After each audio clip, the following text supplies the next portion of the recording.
The collapse of the traditional airspace boundary has changed the logic of modern warfare. High-altitude platforms, ballistic trajectories, and even low-orbit assets no longer operate in separate domains. They now exist within a single, continuous battlespace, one where interception is not hypothetical but expected.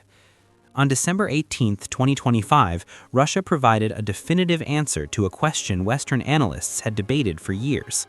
During a formal Ministry of Defense board meeting, Defense Minister Andrei Belousov confirmed that the S-500 Prometheus had officially entered combat duty.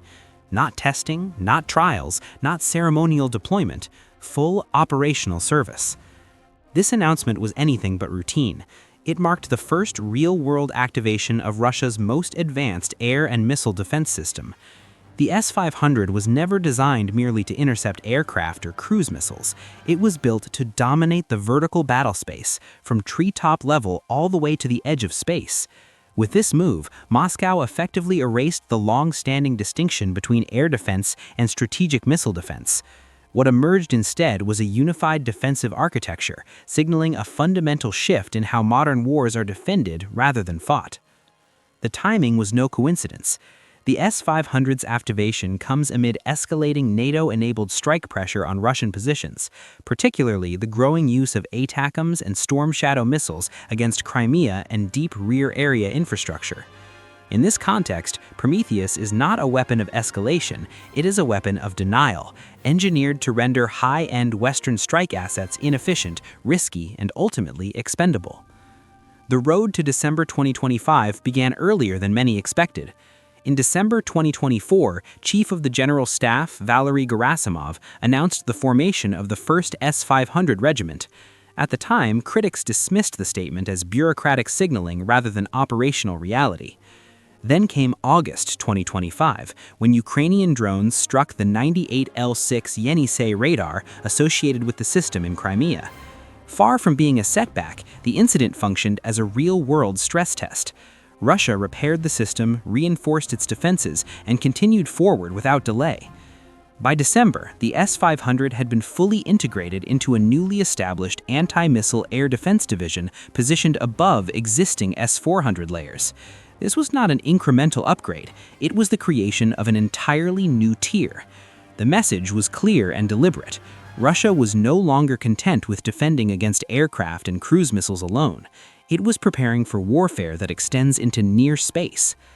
Describing the S-500 as a successor to the S-400 fundamentally misses the point. Developed by Almaz-Antey, Prometheus is a different class of system altogether. Its radar architecture, centered around the GAN-based 98L6 Yenisei, is designed to track targets previously considered unreachable: hypersonic glide vehicles, ballistic missile warheads, and ultra-high-speed threats. Its reaction time, measured at just 3 to 4 seconds, is less than half that of the S-400. In modern missile defense, seconds are not a convenience. They are the difference between interception and failure.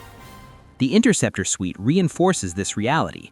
The 77N6N missile is built for hit-to-kill engagements during the terminal phase, targeting ICBM warheads, hypersonic vehicles, and high-speed ballistic threats without relying on proximity fragmentation. Its engagement envelope extends up to 600 kilometers in range and 200 kilometers in altitude, pushing firmly into low Earth orbit territory.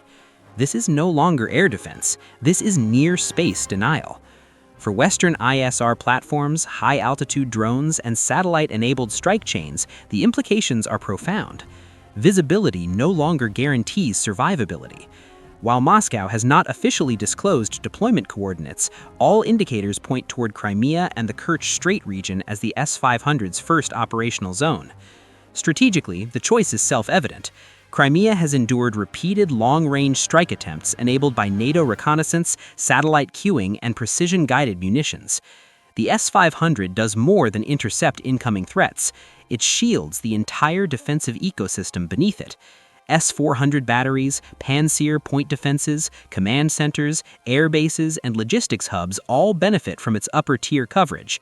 Crucially, the S-500 is not linked to Russia's offensive missile forces. It does not launch Kinzhal missiles, it does not fire Iskanders. Its role is purely defensive, protecting the infrastructure that allows Russia to operate without fear of decapitation strikes. This distinction matters. By hardening Crimea against saturation attacks, Moscow reduces escalation pressure, while forcing Ukraine and its backers into increasingly costly and risky strike planning. Saturation becomes the only viable option, and saturation is expensive. The S-500's combat activation also serves as a strategic rebuttal to Western hypersonic ambitions. Programs such as the U.S. AGM-183A air-launched rapid response weapon have struggled with reliability. Meanwhile, existing systems like Patriot and NASAMS have suffered visible attrition in Ukraine. TOD, often cited as a counterpart, remains a narrow exo-atmospheric interceptor with no air defense capability and limited mobility. Aegis and SM-3 systems are powerful, but they are tied to naval platforms and fixed architectures. The S-500 is different. It is mobile, it is layered, and it fulfills a dual role. This versatility complicates NATO strike planning in ways that cannot be ignored. Any operation targeting high-value Russian assets must now account for suppression and destruction of enemy air defenses against a system specifically designed to survive such missions. Resources must be diverted, timelines extend, risk multiplies. In prolonged conflicts, that equation favors the defender. The arrival of the S-500 is not theatrical, it is geometric. The sky is no longer divided by assumption, but by control. Altitude has ceased to be a sanctuary, distance has ceased to be a guarantee. Every trajectory now passes through a monitored corridor. Every climb exposes a window of interception. Every orbit carries consequence. Where earlier air defenses waited for threats to descend, Prometheus reaches upward. Ballistic arcs are engaged before momentum peaks. Hypersonic vehicles lose the privilege of invisibility. Low-orbit platforms operate under continuous tracking pressure. Their role in targeting and cueing is no longer abstract, it is directly contestable. Above the peninsula, vertical space compresses. Surveillance platforms operate closer to thresholds. Queuing chains shorten. Margins for error shrink.